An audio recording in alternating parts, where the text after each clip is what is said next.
Gusto kong batiin ng happy birthday ang aking bunso sa Pilipinas na si Chard.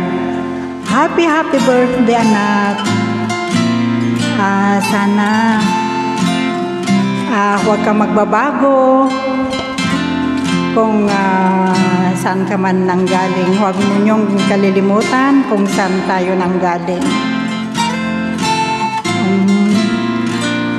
Speechless ako anak kasi alam mo naman iyakin ako eh. Nagpapasalamat ako kay Lord dahil mababait kayong mga anak ko at sa awa ni Lord nakatapos na kayong lahat.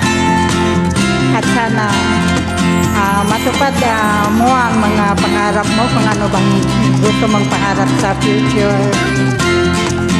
Nagpapasalamat din ako dahil maski lagi akong malayo anak ay mabait kang bata. At masunurin, hindi pasaway. At lahat naman ng sinasabi ko noon ay tinupad mo lahat. Thank you Lord sa paggabay niya sa iyo. One day soon, makakauwi na rin ako. Sana lagi kang mag-ingat dyan, anak. Ingat ka sa trabaho mo. Magpakabait ka sa trabaho mo. Sorry, dahil lagi akong malayo sa'yo. Ginawa ko lang naman para sa future nyo. At alam mo naman kung saan ako nanggaling. At ayokong iparanas sa inyong mga anak ko ang naranasan ko nung bata ako. So thank you Lord.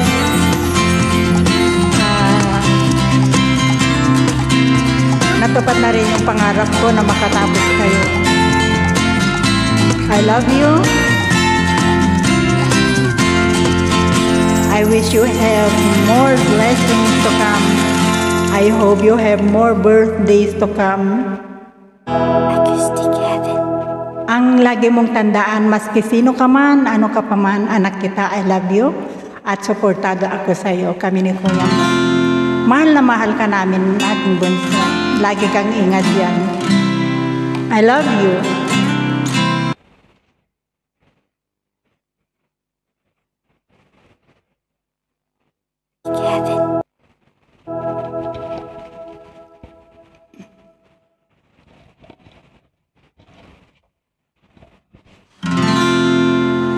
Happy birthday, bunso.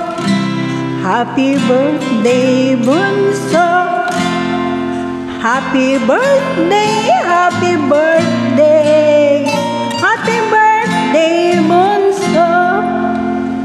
Happy birthday, bunso. Happy birthday, bunso. Happy birthday, happy birthday. Happy birthday, bunso. How old are you now? How old are you now? Happy birthday, happy birthday. Happy birthday, bunso. Happy birthday, bunso. Chard, anak, I love you. I love you, I love you. Konting tape na lang. I love you. Again, happy birthday. I love you.